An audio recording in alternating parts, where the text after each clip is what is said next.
আসসালামু আলাইকুম। স্যারের অনলাইন কোচিং এ সবাইকে স্বাগত। আজ আমরা business forecast and time series analysis এর একটা অঙ্ক করব। এই চ্যাপ্টারটা মূলত স্ট্যাটিস্টিক্স এর চ্যাপ্টার হলেও এটা আপনাদের অন্য অন্য ডিপার্টমেন্টের ফাইনাল ইয়ারও আছে।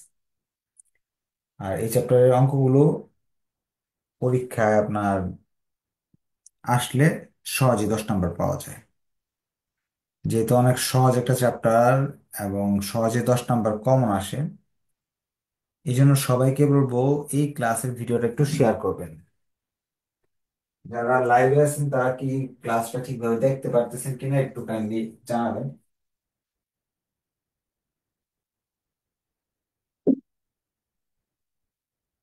শোনা যাচ্ছে কিনা এটা একটু জানাবেন। আর এই ক্লাসটা শেয়ার মেনশনে আছে ডিসকাউন্টের ব্যবস্থা, ভর্তির ক্ষেত্রে ডিসকাউন্টও পাবে। আর সামনে তো পরীক্ষা চলে আসছে, এখানে পড়লে একটা সুবিধা হলো সবগুলো ক্লাসের ভিডিও আছে। শুধু যে এই চ্যাপ্টার নিয়ে বসে থাকতে হবে এরকম না, আপনি কিন্তু পাশাপাশি অন্যান্য চ্যাপ্টারের ভিডিও দেখে দেখে বইটা সহজে শেষ করে ফেলতে পারবেন। কিছুক্ষণের মাঝে শেয়ার এই ক্লাস শুরু করে দেব। আমিও কিছুটা কিছু আমি শেয়ার করে রাখছি যাতে পরবর্তীতে আপনি ক্লাসটা দেখতে পারেন।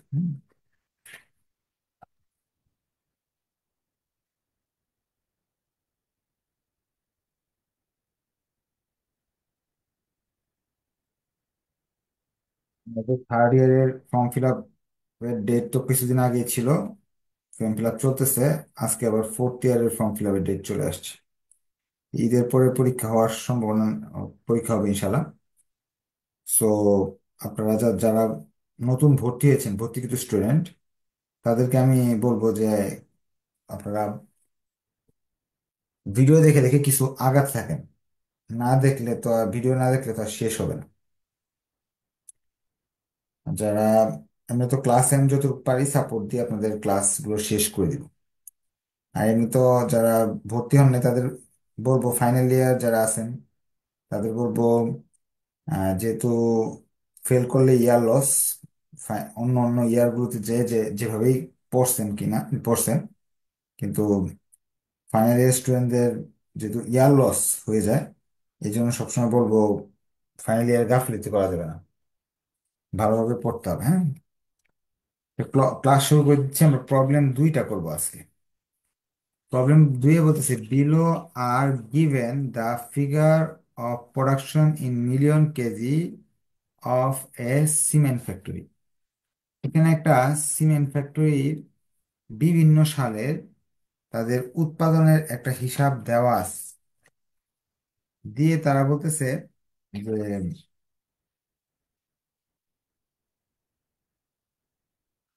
fit a straight line trend by the least square method. Least square মেথডে আমাদের এই অঙ্কটা সমাধান করে দিবে। এরপর তারা বলতেছে and tabular the trend value।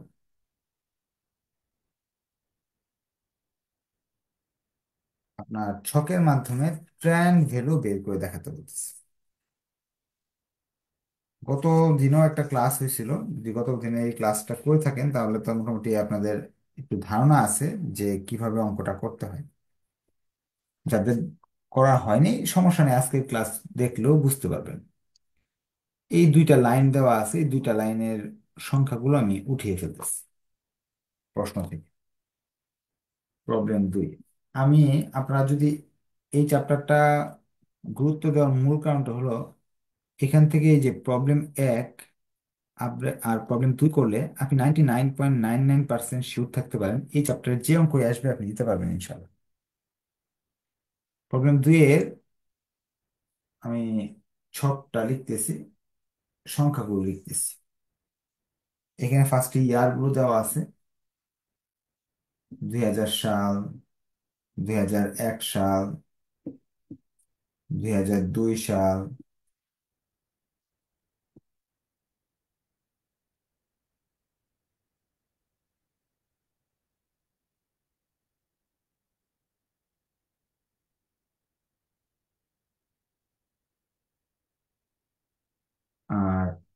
এই জায়গায় দেওয়া আছে প্রোডাকশন।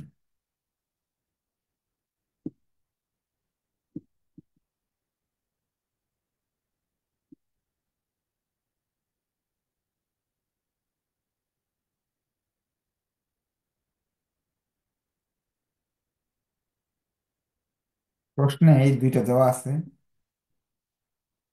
আমাদের।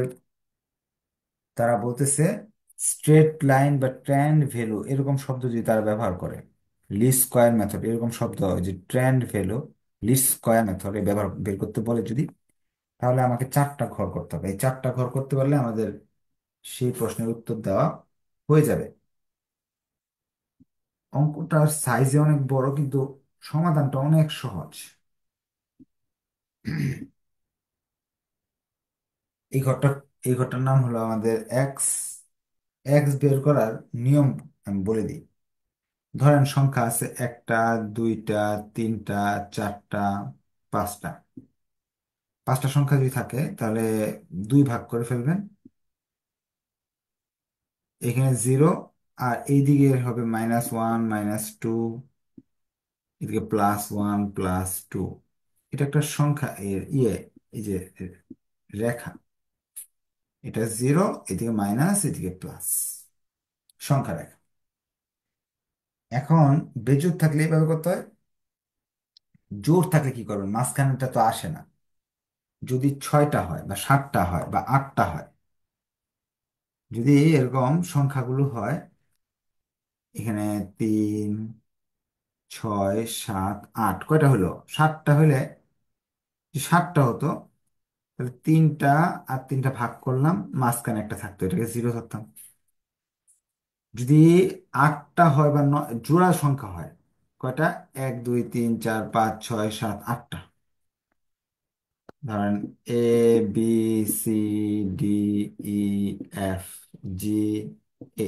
কয়টা আছে, আটটা। যে এখানে 1, 2, 3, 4, 5, 6, 7, 8। এখন এই সংখ্যা রেখাটা কিভাবে আঁকবো, মাঝখানে তো ধরা যাচ্ছে না, জিরো তো ধরা যাচ্ছে না। তখন আমাকে যে এভাবে দুইটাকে ভাগ করে ফেলবো আমি। এই দলটা হলো নেগেটিভ দল, এটা হলো পজিটিভ দল। আগে কি করতাম, মাঝখানে জিরো ধরতাম, উপরে উপরে মাইনাস, নিচে প্লাস লিখতাম। এখন এটাকে লিখবো 1, 3, 5, 7, বেজোড় সংখ্যা লিখে যাব। 1, 3, 5, 7। যদি আরো সংখ্যা থাকতো তাহলে সাতের পর নয়, নয়ের পরে এখানে যদি আরো সংখ্যা থাকতো, যেমন এই চারটা আছে, এখানে ছয়টা থাকতো, সাতের পর নয়, নয়ের পরে 11, এরকম দিতাম আর কি। তাহলে এক্স এর মানটা বের করার সিস্টেমটা তো আপনারা বুঝতে পারছেন। এটা সূত্র দিয়ে বের করা যায়, কিন্তু সেটা আমার কাছে জটিল লাগে, আমার কাছে এটা সহজ লাগে। আমি সূত্র দিয়েও শিখাবো, টেনশনের কোনো কারণ নেই। তো এক্স এর মানটা সবচেয়ে জটিল জিনিস ছিল, এটা কি বুঝে গেছেন? বুঝতে গেলে আপনার একটু কষ্ট করে ওকে লিখবেন, না বুঝলে বলবেন যে বুঝি নাই, বুঝাই দিবেন ইনশাল্লাহ। এই ঘরের মানটা যদি না বুঝেন তারা আরেকবার বুঝাই দিই, হ্যাঁ? এখানে আটটা সংখ্যা, যারা দুর্বল স্টুডেন্ট তাদের বলছি, আটটা সংখ্যা না, চারটাকে মাইনাস দিবেন, চারটাকে প্লাস দিবেন। উপরের গুলো 1, 3, 5, 7 লিখতে হবে, নিচের গুলো 1, 3, 5, 7 লিখতে হবে। এগুলো মাইনাস, এগুলো প্লাস, মুখস্থ করে ফেলেন, শেষ। XY, এই প্রোডাকশন জিনিসটা হলো ওয়াই, আর এটা হলো এক্স, দুইটার গুণফল এই জায়গায় লিখতে হবে। সাইন্টিফিক ক্যালকুলেটারে লিখবো 77 গুণ -7, যা আসে তাই লিখবো।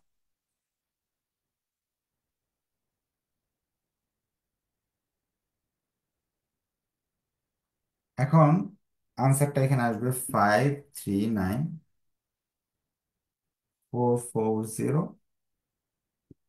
282, 8591। এই দুইটা ঘরের গুণফল এখানে লিখতেছি।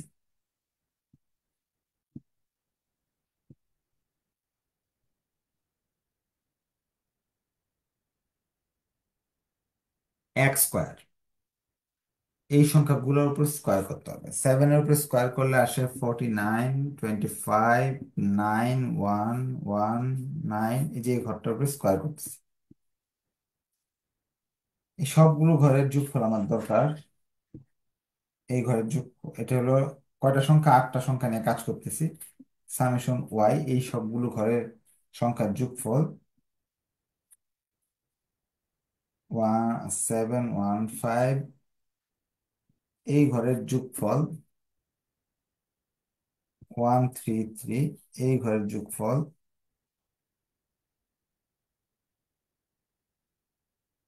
168। প্রশ্ন বলছে এইগুলা বের করার দরকার নাই, বলছে এইটা বের করো, ট্রেন্ড ভ্যালু, এই ট্রেন্ড ভ্যালু বের করো। ট্রেন্ড ভ্যালু বের করে দেখাও। এখন ট্রেন্ড ভ্যালুর এই ঘরটা করার জন্য আমাকে একটা এই সূত্র লিখতে হবে। ট্রেন্ড ভ্যালুর একটা সূত্র আছে, ওয়াই সি সমান সমান A1 plus B1 into x. এখন A1 এর মান বের করার জন্য একটা সূত্র শিখতে হবে আমাকে। এইটাকে এটাতে ভাগ দিতে হবে, অর্থাৎ সামেশন ওয়াই ভাগ এন। এন এর মান কত? 8।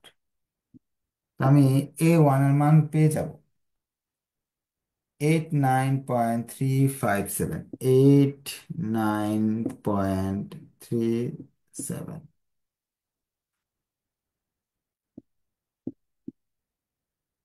P1 এই দুটো ঘরের ভাগফল summation X Y by summation X square, অর্থাৎ সামেশন এক্স ওয়াই হলো 133, 079। এ আর বি এর মান আমি পেয়ে গেলাম। এ আর বি এর মান পেয়ে গেলাম। যদি এই জিনিসটার মান পেয়ে যেতাম তাহলে এই ঘরটা হয়ে যেত, ওয়াই সি এর মান বেরিয়ে আসতো। অর্থাৎ এখানে দেখেন A1 এর মান আমি পাইলাম 8937, B1 এর মান পেলাম 79।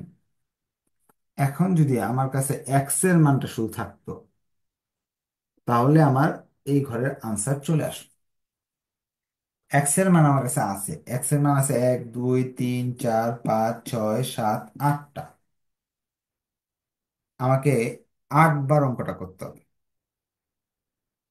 8 বার অঙ্কটা করে 8টা মান বের করতে হবে আলাদা আলাদা। আমি লিখবো এক্স এর মান যখন যেহেতু 8টা, প্রথমে লিখবো হোয়েন এক্স সমান সমান -7, দেন ওয়াই সি সমান সমান এক্স এর মান -7 ধরে আমাকে করতে হবে। এই সম্পূর্ণ জিনিসটা সাইন্টিফিক ক্যালকুলেটরে উঠিয়ে চাপ দিব, কত আসে দেখেন তো আপনারা।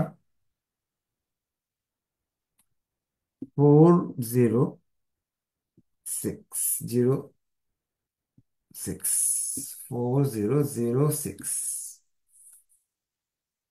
একটা মান পেলাম, এরকম তো আরো 7টা মান বাকি আছে। 7টা মান আমি বের করার জন্য এরপরে নিচে আবার লিখবো হোয়েন, আবার লিখবো হোয়েন এক্স সমান সমান -5, এই যে এটা, এটার মান আসবে।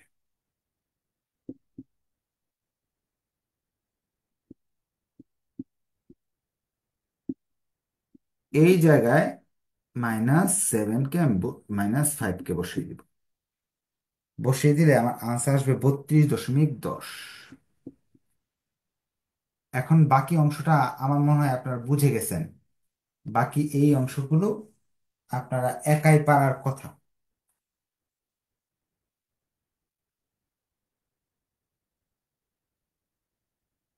সরি, ভুল হয়েছে আমার আনসার গুলো। ক্যালকুলেটর দিয়ে করবেন, হ্যাঁ, মুখে মুখে করলে ভুল হবে। কমেন্টে লিখে দিছে 83.84। আপনার সাইন্টিফিক ক্যালকুলেটর দিয়ে করবেন, হ্যাঁ, সবগুলো সাইন্টিফিক ক্যালকুলেটর ইউজ করে করবেন। 85.42। এই পর্যন্ত কি বুঝতে পারছেন? বুঝতে পারলে ওকে লেখেন, না বুঝতে পারলে কোয়েশ্চেন করার সুযোগ আছে, বলেন কি কোয়েশ্চেন। অঙ্ক নিয়ে যে কোনো কোয়েশ্চেন করতে পারবেন, হ্যাঁ, বলেন। সালাম আলাইকুম স্যার। ওয়ালাইকুম সালাম। স্যার এক্স এর মানটা আমরা -7 বিজোড় সংখ্যা দিচ্ছি, জোড় সংখ্যাটা কেন দেন এটা বুঝি নাই স্যার। মুখস্থ করতে হবে, এটা নিয়ম। ওটা জোড় সংখ্যা লাগবে না। হুম। ওটা যে সূত্র আছে ওই সূত্র অনুযায়ী এখানে বেজোড় সংখ্যা আসে, কারণ সূত্রটা তো আমি পরে দেখাবো আপনাদের। হুম। আসসালামু পরে। আলাইকুম স্যার। ওয়ালাইকুম সালাম। বলেন কি কোয়েশ্চেন। স্যার এই যে এক্স এর মানটা, স্যার আমরা কি অন্য চ্যাপ্টারের যে অঙ্কগুলা ওইগুলাতে কি যখন জোড় সংখ্যা থাকবে তখন কি ওগুলো অন্য এই যে চ্যাপ্টার না, জিরো বাদ যে দিয়ে এটা চ্যাপ্টার দিতে পারবো? করাচ্ছি। না না, যে চ্যাপ্টার করাচ্ছি এই চ্যাপ্টারের নিয়ম এটা, অন্য ও চ্যাপ্টারের নিয়ম ঠিক না। আছে স্যার, ঠিক আছে, জি। ওকে, আসসালামু আলাইকুম স্যার। ওয়ালাইকুম সালাম। বলেন। আসসালামু আলাইকুম স্যার। ওয়ালাইকুম সালাম, বলেন। স্যার বেজোড় সংখ্যা যখন থাকবে, যেমন 7টা থাকলে স্যার আমরা কি ওইভাবে নিব যে 0, -1, -2, -3, তখন তো আর এইভাবে করতে হবে? বেজোড় সংখ্যা থাকলে যখন এখানে আপনার, এখানে তো আটটা, একটা দুইটা তিনটা চারটা পাঁচটা ছয়টা সাতটা আটটা, আটটা আছে দেখে এইভাবে করছি। সাতটা, এক দুই তিন চার পাঁচ ছয়, সাতটা থাকলে মাঝখানে জিরো, উপরে এক দুই তিন, নিচে এক দুই তিন লিখতে হবে। এটা গত ক্লাসে করানো হয়েছে, এটা একটু আপনার ভিডিওটা দেখতে হবে। আপনার ভর্তিকৃত স্টুডেন্টদের নোটিশ দেওয়া হয় যে আজকের ক্লাস করার আগে আগের ক্লাস করে নিতে হবে। আগের ক্লাস না করলে তো আর বুঝবেন না। এটা প্রবলেম টু, প্রবলেম ওয়ানটা দেখেন, তাহলে আপনার প্রশ্নের উত্তরটা পেয়ে যাবেন। হ্যাঁ, অনেক সহজ অঙ্ক, কিন্তু বারবার বারবার এক জিনিস করতে হয়। তো এবার আমরা 5 বসাইছি, এবার -3 বসাবো আরেকবার। আমি এগুলো লিখলাম না বারবার, কারণ গতদিন তো দেখাই দিছি। এখানে -3 লিখবেন, হ্যাঁ। -3 লিখলে আপনার আনসার, এই ঘরের আনসারটা চলে আসবে। এইরকম বাক্য লিখবেন, আর একবার -3 লিখলে আনসার চলে আসবে 87.005।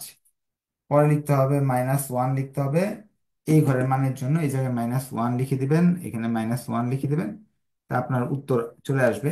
এই জায়গায় আসবে আনসার 88.58। এই জায়গায় এবার +1, এই যে এটা বসাবো, তাহলে এটার মান আসবে +1। যখন আমি বসাবো তখন এটার মান আসতেছে 90.16। 100, তো 90.16।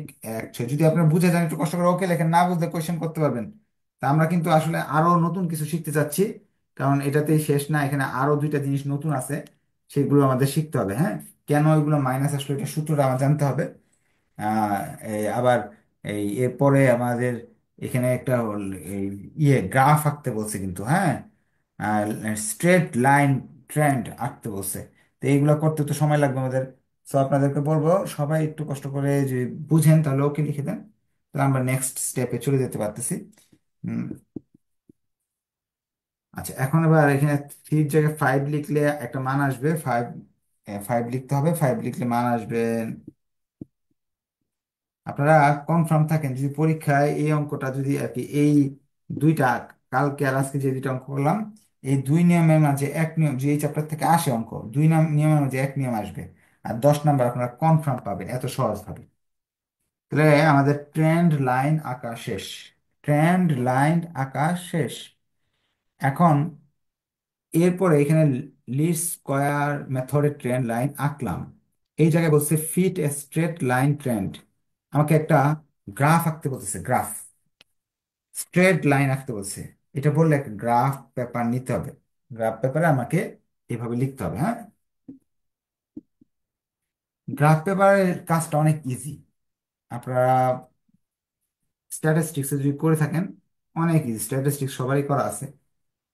গ্রাফ পেপারে এরকম গ্রাফ নিয়ে আরো আলোচনা হবে, আমি সংক্ষেপে একটু গ্রাফটা একটু আপনাদের বোঝাতে চাচ্ছি। এক্স এর মানগুলো এইগুলো: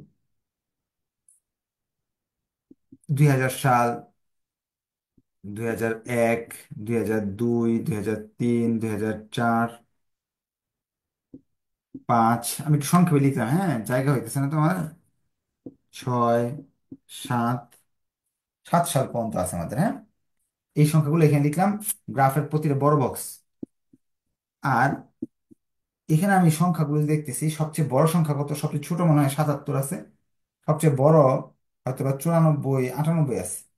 তাহলে আমি 75 থেকে শুরু করে, বা 70 থেকে, 70 থেকে 80, 70, 80, 90, 100, এইভাবে নিতে হবে সংখ্যাগুলো।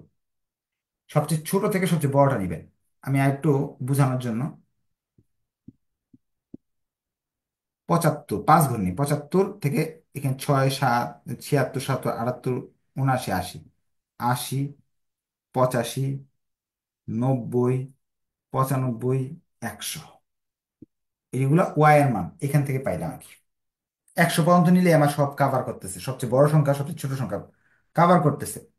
এখন এই যে দেখেন, এটা সোজা, এটা সোজা, এখানে যে সংখ্যাটা দেওয়া আছে 2000 সালে সোজা সংখ্যা দেওয়া আছে 83, 2000 সালে সোজা সংখ্যা দেওয়া আছে 83, এখানে ফোঁটা দিব। 2007 সালের সোজা এখানে সংখ্যা দেওয়া আছে 94, 2007 সালের সোজা সংখ্যাটা 94 পর্যন্ত উপর দিকে যাবে।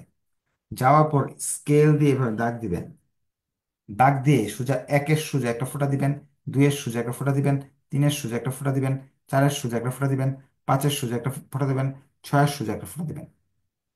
এটা হলো ফাঁকিবাজি বুদ্ধি। অঙ্ক 100% মিলবে, অঙ্ক 100% আপনার মিলবে এই পদ্ধতিতে করলে। কিন্তু নিয়মটা আসলে 2000 সালের সোজা এটা লেখার কথা ছিল, 2001-এর সাথে সোজা এটা লেখা দরকার ছিল, পরে স্কেল দিয়ে দাগ দিলে সবগুলো ফুটা মিলে যাবে, এটা ছিল আপনার নিয়ম। কিন্তু আপনাকে ফাঁকিবাজি বুদ্ধি শিখালাম কি, এখানে একটা আর এখানে একটা মান বসাবেন, বসায় স্কেল দিয়ে একটা দাগ দিয়ে মাঝখানে সাল অনুযায়ী একটা একটা ফুটা দিয়ে দিবেন, এইগুলা দেখে বসালেন না। এই যে ঘরটা বেরোলো এটার নাম হলো ট্রেন্ড লাইন।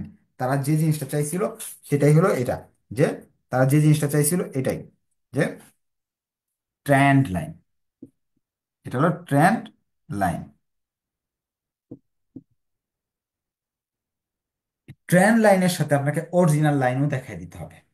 অরিজিনাল লাইন মানে এই 2000 সালের সোজা আছে 77, 2000 সালের সোজা আছে 77, 77 একটা ফোঁটা দিলাম, 75 যদি এখানে, 76, 77 এখানে। 2001 সালের হলো 88, 2001 সালের সোজা উপর দিকে 88-তে যায় একটা ফোঁটা দিতে হবে। 2002 সালে 94, 2002 সালে 94 গিয়ে একটা ফোঁটা দিতে হবে। 2003 সালে 85, 2003 সালে 85-তে একটা ফোঁটা দিতে হবে। 2004 সালে 91, 2004 সালে 91 একটা ফোঁটা দিতে হবে। 2006 সালে, 5 সালে হলো 98, 5 সালে 98 যে একটা ফোঁটা দিতে হবে। 6 সালে 90, 6 সালে 90 যে একটা, 6 সালে সোজা 90 উপরে যায় একটা ফোঁটা দিতে হবে। 7 সালে 92, 7 সালে 92 গিয়ে একটা ফোঁটা দিতে হবে। এই যে লাইনগুলো যোগ করে দিতে হবে, এই লাইনগুলো যোগ করে যেটা বেরোবে এটার নাম হলো অরিজিনাল লাইন। এটা ফ্রিতেই করে দিতে হবে, চাইলেও করে দিতে হবে, না চাইলেও করতে হবে। Original line.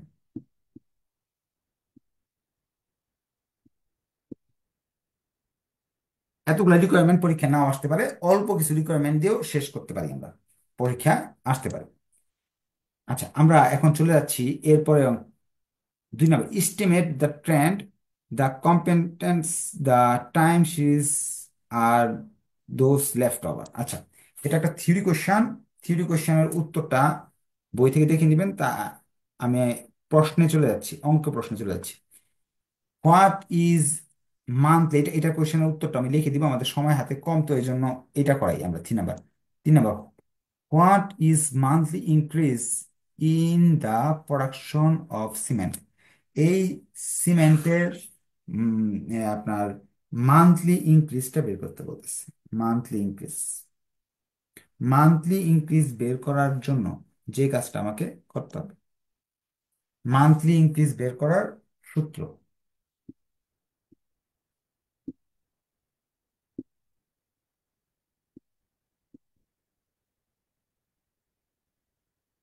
এখানে উপরে বি এর মানটা লিখবো, বি এর মানটা লিখবো 12 দিয়ে ভাগ করব, তাহলে মান্থলি ইনক্রিজ চলে আসবে, এটা 2 দিয়ে গুণ করব,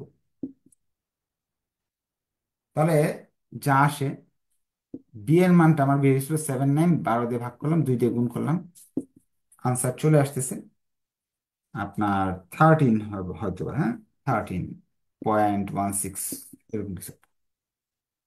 এই সূত্র শিখলে আপনাদের রিকোয়ারমেন্ট 3 হয়ে যাচ্ছে। আমাদের 2 নম্বর রিকোয়ারমেন্ট যেটা চাইছিল সেটা একটু লিখে দিই, হ্যাঁ উত্তরটা।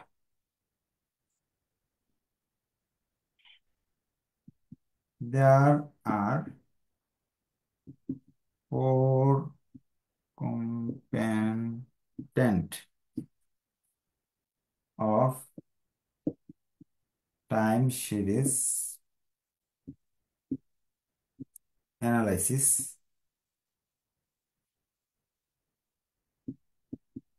4টা উপাদান আছে এখানে।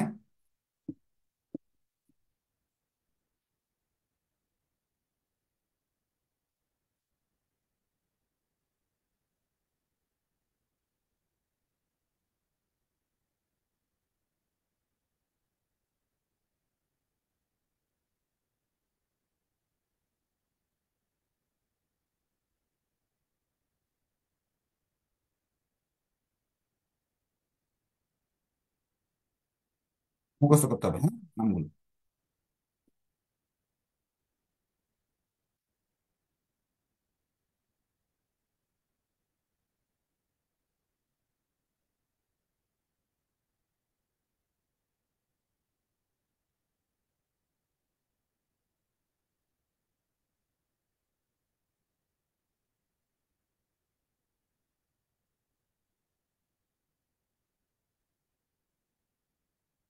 বেশ, এই ছিল আমাদের অঙ্ক। আপনাদের এই অঙ্ক দেখার পরে কোয়েশ্চেন থাকতে পারে, নেক্সট ক্লাস আপনারা ওই কোয়েশ্চেনগুলো করতে পারবেন। তাহলে আজকে এই পর্যন্ত থাকলো। আর ভিডিওটা দেখেও বোঝার চেষ্টা করবেন, আগের ভিডিওটা এই ভিডিও 2টা অঙ্ক দেখেন, এই চ্যাপ্টারে A to Z পারার কথা। তারপর আরো একটু ক্লাস হবে। তাহলে আজকে এই পর্যন্ত থাকতেছে, ধন্যবাদ সবাইকে, নেক্সট ক্লাসে দেখা হবে ইনশাল্লাহ। আসসালামু আলাইকুম। যারা লাইভে আছেন ভালো লাগলে অবশ্যই শেয়ার করবেন।